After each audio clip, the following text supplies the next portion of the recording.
তেমন চিৎকার দিয়ে উঠে কেন? ওগো পাখিরা, পাখিনি হে কি আহার তুমি দিলে? কেন পাখিনি? বুঝতে পেরেছি, নিশ্চয়ই সে আহারটা তোমার অনেক ভালো লেগেছে, তাই তো? ওগো পাখিরা, বলো পাখিনি, এ আহার খেয়ে যে আমার যন্ত্রণা হচ্ছে। কি বলছো পাখিনি? ওগো পাখিরা, পাখিনি আমি যা বলছি সবই যে সত্যি বলছি।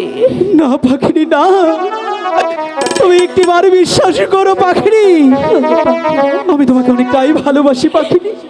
আর ভালোবাসার মানুষকে কেউ কখনো খারাপ কিছু দিতে পারে না গো পাখিনি। ওগো পাখিরা, পাখিনি